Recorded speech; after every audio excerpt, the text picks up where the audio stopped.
네, 월요일에 마련하는 사건 파일 전 서울지방경찰청 범죄심리분석관 배상훈 프로파일러와 함께합니다. 어서 오세요. 예, 안녕하세요. 네, 오늘 주제 본격적으로 얘기하기 전에 이 사건 좀 궁금해요.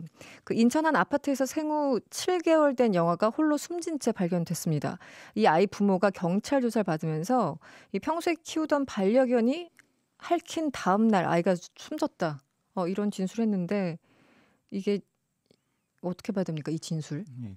뭐 진술 자체는 정확히 진술이 이제 앞뒤가 맞춰져야 되겠지만 네. 뭐 남편의 말이 그 전날 귀가해서 아이 몸에 개가 얽힌 자국이 있어서 연고를 발라줬더니 아침에 뭐 숨져 있었다라고 하는데 네. 사실은 이제 저희들은 진술 분석을 할 때 순서를 봅니다. 순서. 예. 그럼 우선순위가 먼저 나오죠. 아이가 먼저 나와야 되는데 지금 개가 먼저 나오지 않습니까? 그러네요. 예. 그래서 그러면 이제 이것은 우선순위 그 가족 내의 계급의 순위가 차이가 나는 거고요. 네. 그리고 이제 이 아이가 뭐 라면 상자 비슷한 거에 이제 그 안에 있었다고 합니다. 발견됐을 때요. 네, 발견됐을 때. 네.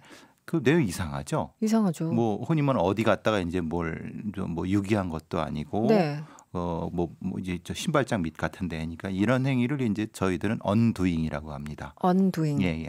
UN 그러니까 하지 않은 것처럼 생각하지만은 실제로 무엇인가 행위에 대한 약간의 일말의 후회 같은 감정이 표현되는 행위 이걸 언두잉이라고 하는데요. 그러니까 이제 그런 면에서 무엇인가 네. 지금 그 핥힌 자국이 있어서 뭐 했더니 죽어 있었다는 그 중간에 어떤 것이 있었을 겁니다.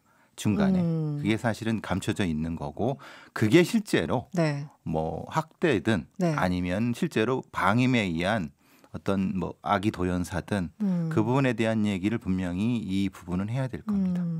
근데 순서가 어쨌든 발언 진술할 때 순서가 걔가 먼저였다. 네. 그것이 그 전체 분위기를 알 수 있는 어떤 단서가 된다. 이건 참 그렇죠.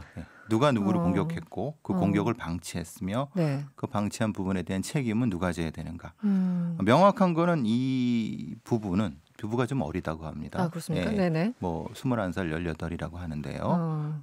분명한 것은 방임도 학대입니다. 그렇죠. 즉 이 네. 개들과 네. 아이만 놓고 마트를 도로댕기고 바꿔 나갔다. 네. 이건 명백한 방임입니다. 위험할 수 있죠. 당연히 네네. 그 개들이 어떤 행동을 할지 모르니까. 네. 그럴 걸 알면서도 했다는 것은 이것은 당연한 거기에 대한 책임이 있어야 되는 겁니다. 알겠습니다. 네, 오늘 본격적으로 주제를 좀 넘어가 볼게요. 이 제주도 한 펜션에서 여성이 전 남편을 살해한 사건 굉장히 좀 뜨겁습니다. 왜 살해했는지 살해 동기가 뭔지 정확하게 밝혀지진 않은 것 같은데요. 사건 간단하게 정리 좀 부탁드릴게요. 예, 관련된 사람은 이제 2년 전에 그 이혼한 네. 36세 된 남성과 여성입니다. 네. 지금 뭐 그러니까 전 부부죠. 그러네요. 그러니까 공격자는 전 아내고 네. 피해자는 돌아가신 분은 전 남편이시고요. 네. 이 전 남편 그러니까 원래는 이 가해자가 네. 제주도 분이셨는데 그 여성이요. 여성이죠. 근데 이제 청주로 이제 다시 재혼해서 사신 거고요. 네네. 남편분은 이제 다른 삶을 사시다가 그 면접 교섭 때문에 그 두 부부 사이에 한 아이가 있었는데 네네. 그 이혼하는 과정에서 면접 교섭 때문에 제주도로 와서 보는 과정에서 이게 지금 이 사건이 발생한 거고요. 네. 시간적으로는 5월 18일 날 이 가해자가 네. 제주도 도착을 했고 25일 날 피해자가 도착해서 같이 이제 펜션에 지금 그 사건 현장에 펜션에 들어갔고요. 네. 27일 날 그 가해자만 나오게 됩니다. 이틀 뒤에. 예. 네. 근데 그 중간에 아이도 나왔죠. 네. 예. 그래서 그 이상하게 여긴 그 피해자의 가족들이 미기가 신고를 하고 그렇게 돼서 이제 그 실종 신고 비슷하게 해서 찾게 된 거죠. 네. 28일 날 가해자는 배편으로 제주도에 나와서 목포 쪽으로 해서 네. 전체적으로 서울을 들렀다가 청주로 도착하게 되고 6월 1일 날 경찰에 체포됩니다. 자택에서 체포가 되는 거군요. 예. 이제 지금 경찰은 이 여성이 확실하게 살해했다 이렇게 혐의를 가지고 긴급 체포를 했는데 확정할 수 있는 근거가 어떤 것들이 있습니까? 기본적으로 거기 그 펜션 안에 있는 여러 가지 상황들을 봤을 때 네. 그건 뭐냐면은 보통 이제 안에가 깨끗하게 청소가 돼 있다고 하거든요. 네네. 근데 이제 청소가 돼 있다 하더라도 인혈 그러니까 인간의 혈액이 묻은 데에는 네. 닦아내도 네. 사실은 루미놀 시약이라고 하는 네. 형광 시약을 뿌리게 되면 그 아, 어두운 조건에서는 그 나타나게 됩니다. 그렇군요. 근데 이제 그 양이 네. 소량이라고 하면 사실은 다쳐서 이제 흘릴 수도 있는 거니까. 네네네. 근데 그게 이제 다량이고 그것이 이제 그 튄 흔적. 그러니까 보통 이제 이걸 스캐터링이라고 하는데 네. 보통 사람이 사람을 찌르게 되면은 네.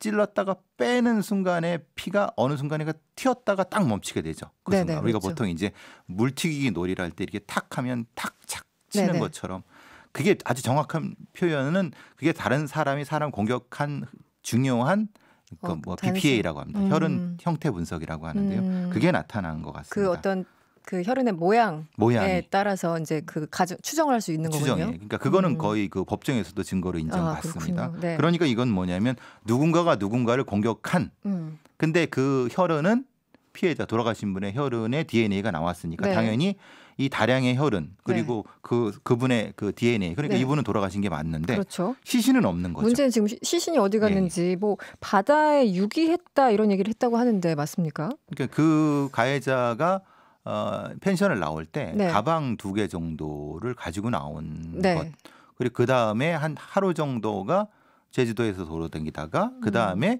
제주도에서 목포 쪽으로 갔다가 목포에서 올라갔다. 그러니까 결국 그러면 3군데밖에 없지 않습니까? 유기할 때가 그렇죠. 제주도 내 네. 본인의 연고지, 그 다음에 바다, 네. 그 다음에 내륙. 근데 보통 이제 이런 경우는 가장 자기가 친근한 방식으로 뭐 이제 그 유기를 하는데요. 친근한 방식 혹은 친근한 뭐 지역도 지역에서. 포함됩니까? 그 지역과 방식은 같이 연동이 될 수밖에 없는 그렇군요. 거고요. 네네네. 근데 이제 그걸 추정하기 위해서는 이 사람의 동기와 연동이 됩니다. 이 사람이 왜 그랬을까라는 것과 연동이 되기 때문에 네. 저는 조심스럽게 뭐 자기 연민형 사이코패스 형태로 분석을 하려고 하는데 네. 물론 명확한 건 아닙니다. 왜냐하면 직접적인 면담을 해야지만이 가능한 부분이지만은 네. 외국의 사례 특히 이제 이런 걸 많이 연구한 미국의 그 FBI의 CCM 같은 거를 살펴봤을 때 네. 이런 유형이 나타난다는 겁니다. 자기 연민형 사이코패스도 굉장히 종류가 많습니다. 네. 보통은 그 우리가 나르시시스적, 네.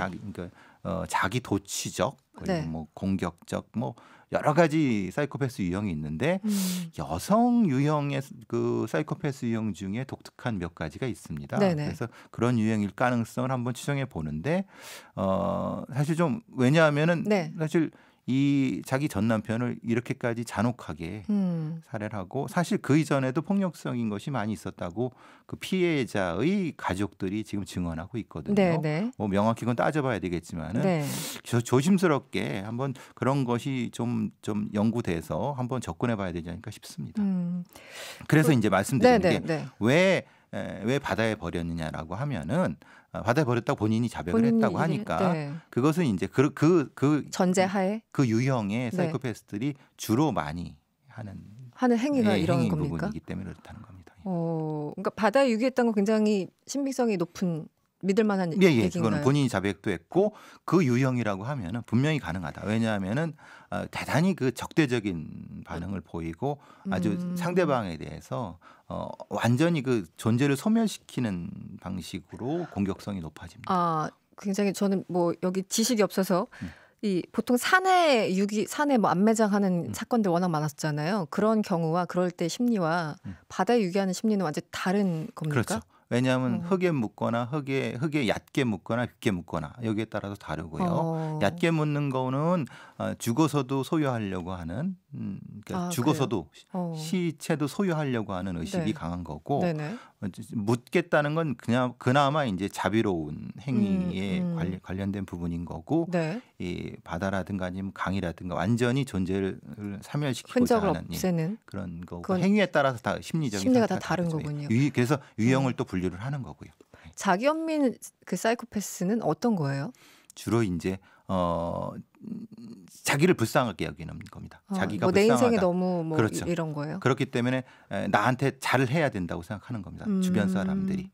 특히 이제 남편이라든가 아니면 자기와 관련된 사람들이 그럼으로써 소유하려고 하는 거죠. 아주 극단적인 소유를 하려고 하는 의식들이 강한 거죠. 그러면은 자기한테 잘하지 못한 사람한테 아주 극단적인 적대감을 드러내면서 그렇죠. 이렇게 가는 케이스들이 예. 미국에서는 이제 연구가 많이 되고 있는데 우리나라에서는 우리는 아직은 거의 없죠. 왜냐하면 이런 케이스들이 사건 자체가 많지 이런 않으니까. 케이스들을 별로 다루지 않으니까요. 네. 예. 알겠습니다. 공범 가능성은 없을까? 이 3161번님도 문제 주셨는데요. 왜냐면 이런 경우는 공범 가능성은 없습니다. 없어요. 왜냐하면 이런 경우는 특별히 다른 사람에 개입할 대한 여지가. 그렇죠. 지시를 해갖고 하기보다는 스스로 모든 걸 다 해결하려고 하는 습성을 가지고 있기 때문에. 제가 왜 이 질문을 드리냐면 저도 기사를 잠깐 읽었습니다만 한 키가 160 정도 되는 그 뭐 호리호리하다고 표현한 언론이 있던데 그 정도라서 이게 가능할까 이게 좀 의문입니다. 그래서 유기하는 경찰들이 게. 밝히지 못하는 상황에서 거기에 이제 도구라든가 네. 이게 굉장히 잔인한 훼손이 있었기 그런 때문에 가능. 그 부분에 대해서 말씀을 드리기 어려운 부분이 있기 때문에. 근데 이거는 그래서 네. 계획 범죄는 확실하다고 경찰에서 얘기하는 건 그것 때문에 그런 근거가 것이고 있군요. 물품을 구입한 어떤 영수증이라든가 확인을 봤을 땐 이건 명확하다. 뭐 이렇게. 네. 피의자 신상 공개에 대한 얘기가 나오고 있는데요. 피해자 측에서 강하게 요구를 하고 있습니다. 이번 사건 경우는 어떻게 보세요? 이 신상 공개가 항상 뜨거운 감자이기 때문에 어떻게 보십니까? 특정 강력범죄자의 신상 공개나 법률에 따르면은 할 수는 있는데요. 네. 문제는 어쨌든 두 부부 사이에 아이가 하나 있습니다. 네, 네. 그럼 어쨌든 어머니죠. 그러네요. 그럼 네. 이 아이는 어떻게 될 것인가에 대한 부분 때문에 고려를 많이 할 건데요. 네. 거기에서 갈릴 겁니다. 만약에 전혀 다른 경우 남남이라고 하면은 네. 공개가 될 할 가능성은 수도 높지만은 있는데. 그 아이의 경우 신상이 그렇게 드러나게 되면 그 아이 신상도 드러날 가능성이 그러네요. 높기 때문에 네. 아마 그걸 조심스럽게 여길 겁니다. 알겠습니다. 지금까지 배상은 프로파일러였습니다. 고맙습니다. 감사합니다. 여러분의 퇴근길을 꽉 채워드립니다. 평일 저녁 6시 5분 이승원의 세계는 그리고 우리는